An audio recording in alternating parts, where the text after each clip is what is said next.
नमस्कार, बेबाक देख रहे हैं आप। आपके साथ मैं हूं साकिब सुमन। बेबाक में हम सिर्फ और सिर्फ तथ्यों की बात करते हैं।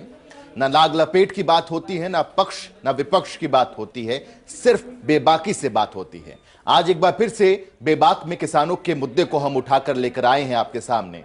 आज फिर हम आपको यह बताने की कोशिश करेंगे कि किस तरीके से यह किसान आंदोलन आगे बढ़ा है और किसानों की तरफ से यह कह देना कि हम सरकार के प्रस्ताव को एक बार फिर से खारिज करते हैं, इसका मतलब क्या है और अब एक बार फिर से गेंद सरकार के पाले में है। लेकिन उससे उत्तर आज हम आपको यह बताने की कोशिश करेंगे कि आखिर पंजाब में किसानी का हाल क्या है, पंजाब में किसानों को कितना रुपए वहां पर अदा करने पड़ते हैं, चाहे वो मंडियों में जाए या फिर कहीं बाहर जाएं तो उन्हें किस तरीके से पैसे अदा करने पड़ते हैं। ये तमाम चीजें आज हम आपके सामने रखने वाले हैं। चलिए शुरुआत करते हैं बेबाक की।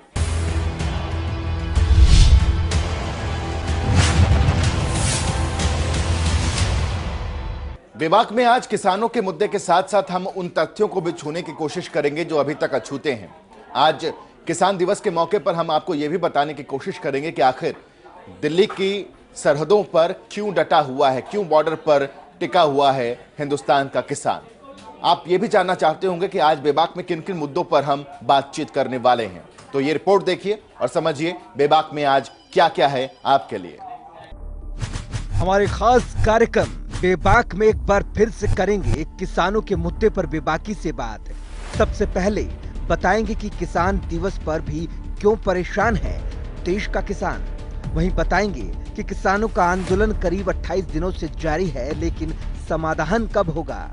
वहीं बताएंगे कि लेफ्ट ने कैसे फैलाया एपीएमसी पर भ्रम जाल।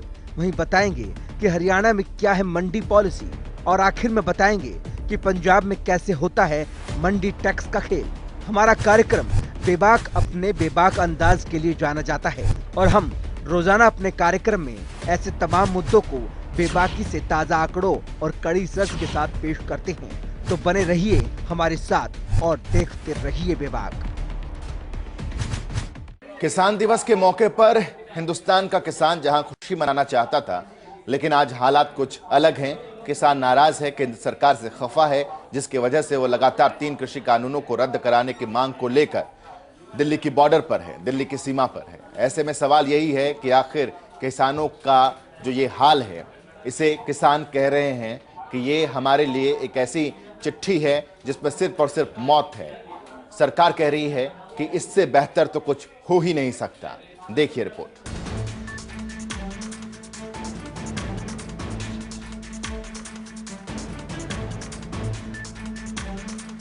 किसान दिवस पर किसान परेशान हैं, बेहाल हैं, अपनी मांगों को लेकर सड़कों पर विराजमान हैं, क्योंकि कृषि कानूनों के खिलाफ किसान आंदोलनरत हैं। फिर भी देश में किसान आंदोलन के बीच किसानों ने राष्ट्रीय किसान दिवस मनाया, जहां किसानों ने पूर्व प्रधानमंत्री चौधरी चरण सिंह की जयंती पर मनाए जाने वाले किसान दिवस पर लोगों से एक वक्त का भोजन छोड़ने की अपील की। तो वहीं कई किसानों ने किसान घाट पर जाकर चौधरी चरण सिंह को श्रद्धांजलि दी। वहीं किसान दिवस के मौके पर प्रदर्शन कर रहे किसानों ने गाजीपुर बॉर्डर पर हवन भी किया। हवन करते हैं उनके उस पे, उनके विचारों को आगे बढ़ाते हैं। जो उनके आंदोलन करने के वो थे उनको आगे बढ़ाते हैं। किसानों को फसलों के ठीक रेट मिले उसलिए अमन करते हैं। सरकार को सद्बुद्धि दे उसलिए अमन करते हैं। अमन तो विश्वामित्र ने भी करा। वे वनों में रहते थे, जंगलों में, कोई फोर्स नहीं थी उनके पास में। वहाँ राक्षस भी रहते थे, वे उसमें गोश्त भून का खाते थे। अमन के कुंड में वे अमन करते रहते थे। तो रामचंद्र जी ने पूछा कि ये क्या है, इनको मारे, ये राक्षस है, गोश्त भून का खाना खाना। ये भी वनवासी, हम भी वनवासी, ये सत्यानाशी, हम सन्यासी। तो दोनों का तालमेल है, सरकार का हमारे चलता रहेगा। उनको सतबुद्धि दे, दोनों अमन कर रहे हैं, वे उसमें दूसरा काम करे, हम उसमें आहुति देते हैं। वहीं किसान दिवस के मौके पर किसानों ने सरकार पर उनकी अनदेखी करने का आरोप लगाया। साथ ही कहा कि करीब 1 महीने से दिल्ली की सीमाओं पर सर्द रातें और दिन गुजारने को वो मजबूर हैं। इससे पता चलता है कि केंद्र सरकार कितनी किसान हितैषी है। हम रात को पहरा देते हैं, दिन में आप लोगों के साथ हैं और रात को पहरा देते हैं। ये किसान दिवस कैसे मना रहे हैं ये खुद देखो और देश के लोग देखें कि हमारी जो सरकार है वो किसानों प्रति क्या नजरिया रखती है। क्या ये किसान हितैषी है और ये कहते हैं कि हम तो किसानों की मांग मान रहे हैं, किसान बातचीत करने के लिए तैयार नहीं। अरे हम क्या घर से निकाले हुए 80-80 साल की उम्र के लोग 20-20 घंटे 21 घंटे काम करें क्या? ये हम कर सकते हैं। वहीं केंद्रीय राज्य कृषि मंत्री कैलाश चौधरी ने कहा कि पूर्व प्रधानमंत्री और किसानों के मसीहा चौधरी चरण सिंह का सपना प्रधानमंत्री नरेंद्र मोदी के नेतृत्व में पूरा हो रहा है, क्योंकि 3 नए कृषि सुधार कानूनों से किसानों का जीवन बदलेगा और उनकी आय दोगुनी होगी। और किसानों को आत्मनिर्भर बनाना हो, देश का किसान उन्नत हो, उत्तम हो, जो हम कहते थे उत्तम खेती, उस दिशा के अंदर चौधरी चरण सिंह जी का सपना था, वो आज प्रधानमंत्री जी माननीय नरेंद्र मोदी जी पूरा कर रहे हैं। और आज जिस तरह से यहाँ पर किसानों के ये जो बिल है, ये आने वाले समय में किसानों के जीवन में परिवर्तन करने वाले बिल होंगे। हर साल 23 दिसंबर को देश के पूर्व प्रधानमंत्री चौधरी चरण सिंह के जन्म दिवस पर राष्ट्रीय किसान दिवस मनाया जाता है, क्योंकि चौधरी चरण सिंह ने ही देश में जमींदारी प्रथा खत्म की थी। वो देश के जाने माने किसान नेता थे, जिनका राष्ट्रीय राजनीति में अहम योगदान है। राष्ट्रीय किसान दिवस को मनाने की शुरुआत 2001 से हुई थी। पिछले 28 दिनों से किसान लगातार आंदोलन कर रहे हैं और कृषि कानूनों को रद्द करने की मांग कर रहे हैं। अब किसान केंद्र सरकार को अंतर्राष्ट्रीय स्तर पर घेरने की तैयारी में भी जुट गए हैं। किसान नेताओं ने इंग्लैंड के सांसदों को पत्र लिखकर अपील की है कि वो अपने प्रधानमंत्री को किसानों के समर्थन में भारतीय गणतंत्र दिवस समारोह में शिरकत करने के लिए आने से रोकें। जनता टीवी के लिए अभिषेक सैनी की रिपोर्ट।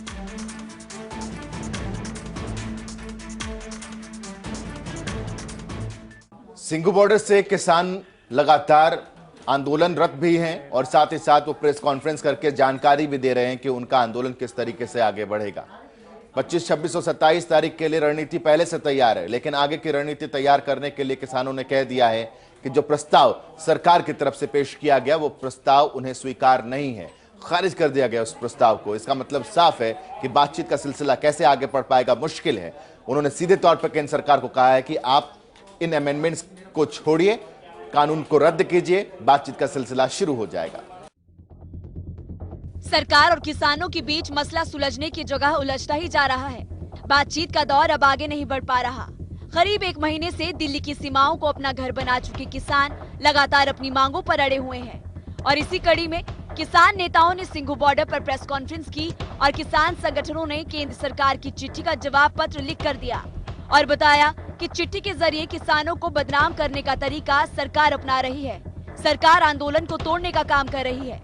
भारत सरकार के अन्य कई प्रयासों की तरह आपका यह पत्र भी किसान आंदोलन को नित नए तरीके से बदनाम करने का प्रयास है। यह किसी से छुपा नहीं है कि भारत सरकार पूरे देश के किसानों के शांतिपूर्ण, जमीनी और कानून सम्मत संघर्ष को अलगाववादियों और चरमपंथियों के रूप में पेश करने, सांप्रदायिकतावादी और क्षेत्रीय रंग में रंगने और बेतुका और तर्कहीन शक्ल में चित्रित करने की कोशिश करती रही है। साथ ही किसानों ने कहा, हम सरकार को बता चुके हैं कि तीनों कानूनों को वापस लिया जाए, हम किसी भी हाल में वापस जाने वाले नहीं हैं। बार बार इस तरह का पत्र लिख के और उस बात को लंबा खींचने का ये एक उनका षड्यंत्र मात्र हम मानते हैं। सरकार इस मामले को बहुत ही हल्के में ले रही है। 60% देश की जनसंख्या का प्रतिनिधित्व करता है ये किसान आंदोलन। केवल अन्न पैदा नहीं करता है किसान इस देश की चारों तरफ एक सुरक्षा का घेरा किसान के बेटे बनाते हैं। उन जवानों को भी ये किसान तैयार करता। कहीं ना कहीं सरकार इस आग से खेल रही है। इसके दुष्परिणाम देखने को मिल सकते हैं। उन बच्चों का भी मनोबल टूट रहा है जिनको ये पता, उनके भाई, उनके बाप, उनकी माएं आज दिल्ली में अपनी समस्या के लिए दिल्ली के दरवाजे पे दस्तखत दे रही हैं और सरकार निरंतर 1 महीने से उनको नजरअंदाज कर रही है। न किसान मानने को तैयार है और न सरकार पीछे हटने को तैयार है। सरकार बात किसानों के पाले में होने की बात कर रही है तो किसान कह रहे हैं कि बातचीत के लिए न्योता आया ही नहीं। अब इस कश्मकश के बीच सुलह की राह कैसे निकलेगी, इस पर जल्द विचार की सख्त जरूरत है। ब्यूरो रिपोर्ट, जनता टीवी। आज बेबाक में हम आपको हरियाणा में लगने वाले मंडी टैक्स की भी बात करेंगे और साथ ही साथ आपको यह भी बताएंगे कि पंजाब में मंडी टैक्स किस हिसाब से है। फर्क समझना बहुत जरूरी है। लेकिन उसके अलावा अभी जो हम रिपोर्ट आपके सामने रखने वाले हैं वो है भारतीय जनता पार्टी की तरफ से पेश किए गए उन आंकड़ों पर आधारित, जिसमें सरकार ये कह रही है कि देखिए इन 3 कृषि कानूनों के आने से क्या फायदा होगा, और वो ये भी बता रहे हैं कि क्यों इसे एक राजनीतिक हथकंडा बना लिया गया है विरोधियों की तरफ से। दिल्ली की सीमाओं पर पिछले 28 दिनों से केंद्र सरकार के 3 कृषि कानूनों के खिलाफ किसानों का विरोध प्रदर्शन जारी है। ऐसे में किसान आंदोलन के बीच बीजेपी ने लेफ्ट पर बड़ा जुबानी हमला बोला है। बीजेपी प्रवक्ता संबित पात्रा ने कहा कि कृषि कानूनों पर केरल सरकार दोहरी नीति अपना रही है। केरल के मुख्यमंत्री पिनराई विजयन इस विषय को लेकर सुप्रीम कोर्ट जाने की कोशिश कर रहे थे, मगर उनको बताना चाहिए कि आखिर क्यों केरल में एपीएमसी का कानून नहीं है, और लेफ्ट पूरे हिंदुस्तान में एपीएमसी कानून को लेकर भ्रम जाल फैला रहा है। आखिर क्या कारण है जो केरल गढ़ है वामपंथ का, वहां पर एपीएमसी की मंडी ही नहीं है। No APMC law in Kerala. Kerala में एपीएमसी का कानून नहीं है। और आप इन वामपंथियों को देखिए, इनके दोगलेपन को देखिए। ये पूरे हिंदुस्तान में एपीएमसी कानून को लेकर एक भ्रमजाल फैलाने की कोशिश कर रहे हैं। जहां मोदी जी एपीएमसी को सशक्त बनाने की कोशिश कर रहे हैं, मंडी को रिफॉर्म कर रहे हैं, एक ऑप्शन दिया है मंडी से बाहर का, किंतु मंडी बंद नहीं हो रही है। वहीं जहां मंडी नहीं है, जहां एपीएमसी कानून नहीं है, वह राज्य इस पर दोगलापन कर रहा है। वहीं संबित पात्रा ने कहा कि 1993 से 2018 तक 25 साल तक त्रिपुरा में वामपंथ की सरकार रही। आपको जानकर आश्चर्य होगा कि त्रिपुरा में इन 25 सालों तक कोई भी एमएसपी नहीं थी। 25 साल तक वामपंथ के तहत त्रिपुरा एकमात्र ऐसा राज्य था जहां पर एमएसपी लागू नहीं होती थी। त्रिपुरा एकमात्र ऐसा राज्य था, 25 वर्षों तक वामपंथ के अंतर्गत त्रिपुरा एकमात्र राज्य था जहां पर एमएसपी लागू नहीं होती थी। न्यूनतम समर्थन मूल्य किसान को नहीं दिया जाता था। और आज ये तमाम वामपंथी लीडर प्रेस कॉन्फ्रेंसेस कर रहे हैं, ये किसान के हितैषी बने हुए हैं। 25 वर्षों तक आप त्रिपुरा के किसान को लूटते रहे। और ये तो शुक्र है कि भारतीय जनता पार्टी की सरकार जब 2018 में त्रिपुरा में आई, तो सबसे पहला काम जो भारतीय जनता पार्टी की सरकार ने त्रिपुरा में किया वो है प्रोक्योरमेंट ऑफ पैडी। किस प्रकार से जो धान है, धान की प्रोक्योरमेंट में मैं आपको बता दूं 48,716 मैट्रिक टन ये प्रोक्योरमेंट किया धान का 27,735 किसानों से, और जो कुल खर्च इसमें हुआ वो 86.65 करोड़ रुपया का। इसके साथ ही उन्होंने कहा कि नरेंद्र मोदी हिंदुस्तान के मुख्य सेवक हैं। वो किसानों को अन्नदाता और भगवान मानते हैं। हमने देखा कि आज बहुत से किसान संगठन 3 बिलों के समर्थन में उतरे हैं। कृषि मंत्री से उन्होंने मुलाकात भी की और सरकार का धन्यवाद भी किया। किसान मंत्री आदरणीय तोमर जी ने भी बहुत महत्वपूर्ण अनाउंसमेंट्स किया है कि किस प्रकार 25 तारीख को सुशासन दिवस के अवसर पर लगभग 18,000 करोड़ रुपए 9 करोड़ जो किसान बंधु हैं उनके अकाउंट तक पहुंचेंगे। आज हमने यह भी देखा है कि बहुत सारे किसान संगठन भारतीय जनता पार्टी की सरकार ने जो 3 बिल वो लेके आई है उसके समर्थन पे वो उतरी हैं। किसान मंत्री को उन्होंने भेंट भी किया है और धन्यवाद दिया है मोदी जी को इन 3 बिलों के लिए। आपको बता दें कि दिल्ली की सीमाओं पर कृषि कानूनों के खिलाफ हजारों किसान पिछले 28 दिनों से जमे हुए हैं।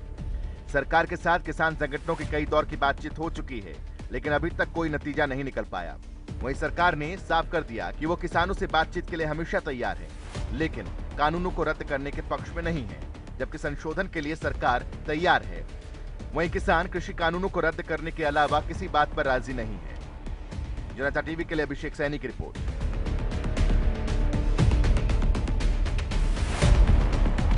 बेबाक में अब हम आपको हरियाणा के किसानों से रूबरू कराएंगे।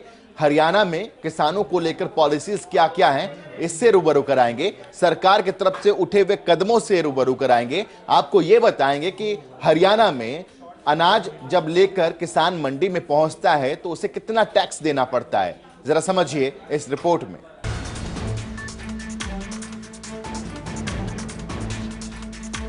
नए कृषि कानूनों के खिलाफ सड़कों पर उतरे किसानों में सबसे ज्यादा संख्या पंजाब के किसानों की है, क्योंकि पंजाब के किसान सबसे ज्यादा एमएसपी पर निर्भर हैं और पंजाब सरकार मंडी टैक्स पर। लेकिन बात हरियाणा की करें तो यहाँ का किसान एमएसपी पर निर्भर तो है, लेकिन सरकार मंडी टैक्स पर निर्भर नाम मात्र है, क्योंकि पंजाब के मुताबिक हरियाणा में मंडी टैक्स ना के बराबर है। ऐसे में मंडियों की रीति और नीति प्रदेश सरकार ही तय करती है। फिलहाल हरियाणा में 1% मंडी टैक्स वसूला जाता है। केंद्र सरकार खरीफ सीजन की फसल में परमल धान की तो रबी सीजन में गेहूं की सरकारी खरीद करती है। इन फसलों पर 2% मार्केट फीस और 2% ही HDRF शुल्क लगाया हुआ है। ये शुल्क प्रदेश सरकार की ओर हरियाणा ग्रामीण विकास फंड के नाम पर लगाया जाता है। इसके अलावा बाकी किसी भी फसल पर इतनी मार्केट फीस नहीं है। परमल धान को छोड़कर सभी धान पर मार्केट फीस और HRDF मिलाकर 1% है। सरसों, बाजरा, मूंगफली, जौ, ग्वार, मक्का पर 1% ही मार्केट फीस है। आपको बता दें कि इस देश में जितना अनाज चाहिए उससे ज्यादा उपजाया जाता है और FCI को ना चाहते हुए भी उन अनाजों को खरीदना पड़ता है। जिस मंडी से सरकार खरीदती है, राज्य सरकार को उस मंडी से अच्छी खासी टैक्स की कमाई भी होती है। अकेले पंजाब सरकार को 9 करोड़ की कमाई होती है। नए किसान बिल में सरकार ने ये प्रस्ताव दिया है कि किसान अब मंडी में न जाकर डायरेक्ट किसी को भी बेच सकते हैं, ताकि उनको एक्स्ट्रा टैक्स ना देना पड़े और बिचौलियों की कमीशनबाजी खत्म की जा सके। पंजाब सरकार को इससे 9,000 करोड़ रुपए का सीधा नुकसान होगा, जिसकी वजह से सरकार के नए तीनों कृषि कानूनों का सबसे ज्यादा विरोध हो रहा है। वहीं बड़े किसानों को ये डर है कि आने वाले समय में सरकार रिफॉर्म के नाम पर MSP भी खत्म कर देगी और फिर खाद और बिजली की सब्सिडी पर भी बात आ सकती है। बड़े किसानों की आय पर टैक्स लगाने की बात तो चल रही है, इसलिए संशोधन के बजाय बड़े किसान इस कानून को रद्द करने पर अड़े हैं। ऐसे में साफ है कि इन 3 कृषि कानूनों से सबसे बड़ा नुकसान पंजाब को ही होगा, इसलिए विरोध भी पंजाब की तरफ से ज्यादा किया जा रहा है, जबकि हरियाणा के किसान महज MSP की गारंटी चाहते हैं। जनता टीवी के लिए अभिषेक सैनी की रिपोर्ट।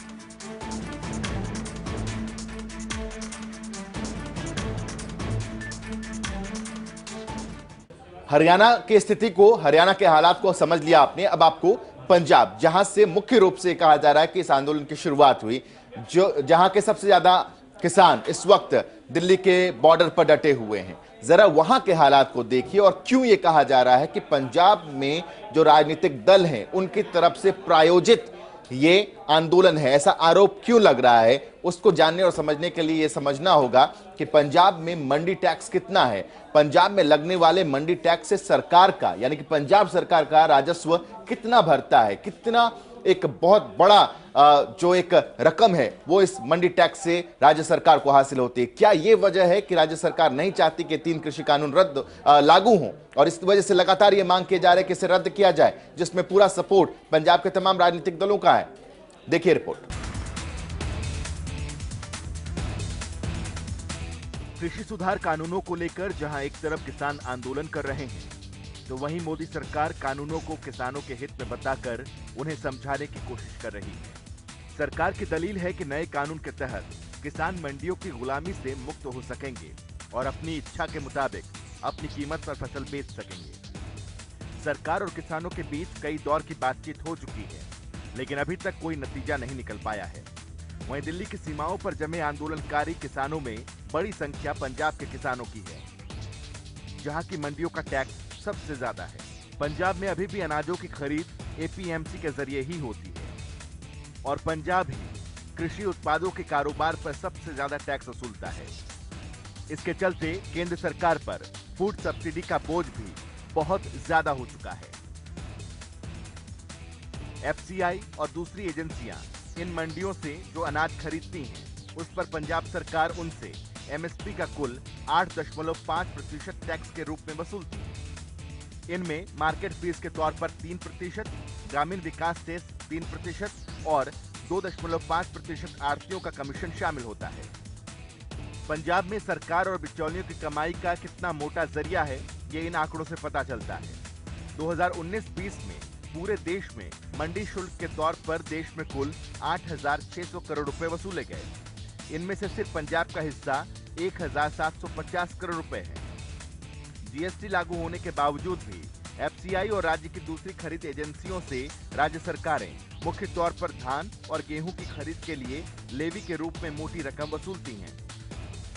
वहीं केंद्र सरकार को बड़ा नुकसान होता है, क्योंकि जीएसटी से पहले एफसीआई अनाज खरीद के लिए जो मंडियों को भुगतान करती थी, वो कई बार एमएसपी का औसतन 13% तक होता था।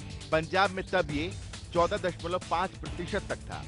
ऐसे में मंडी लॉबी की इस मार का सबसे बड़ा भुक्तभोगी केंद्र सरकार ही रही। मसलन 2019-20 में केंद्र ने एफसीआई और दूसरी एजेंसियों के जरिए जो सिर्फ धान और गेहूं की खरीद की थी, उसकी एवज में उसे 7,600 करोड़ रुपए सिर्फ मंडी टैक्स और आढ़तियों के कमीशन के रूप में देने पड़ गए। गौरतलब है कि देश के 25 राज्यों में एपीएमसी है और 12 राज्यों की मंडियों में फसलों पर कमीशन नहीं लिया जाता। इनमें से 9 में सेवा शुल्क 0 से 1% है। मध्य प्रदेश और त्रिपुरा में ये 2% हो जाता है। 5 राज्यों में 1 से 2% कमीशन लिया जाता है।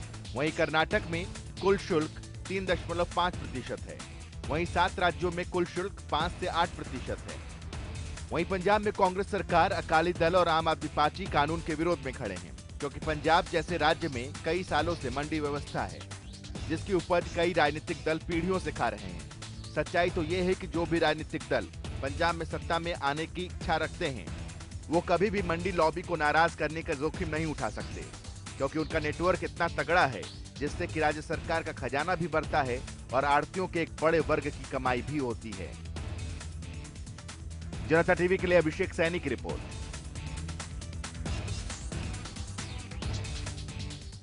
तो इसी के साथ बेबाक में आज के लिए बस इतना ही। कल कुछ और तथ्यों के साथ आपके सामने हाजिर होंगे। फिलहाल दीजिए इजाजत, नमस्कार। छोटा सा ब्रेक, खबरों का सिलसिला लगातार जारी।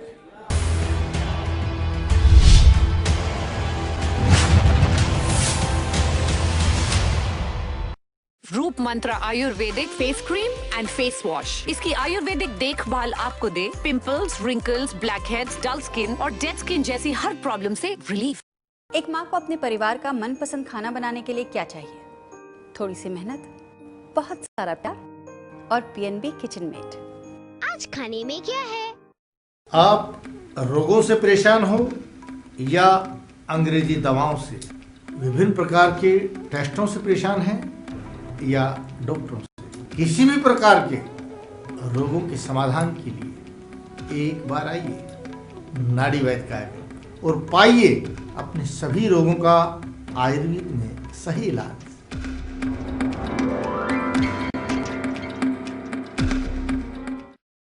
मुझे अपने परिवार का मनपसंद खाना बनाने के लिए क्या चाहिए? थोड़ी सी मेहनत, बहुत सारा प्यार और पीएनबी किचन मेट। आज खाने में क्या है?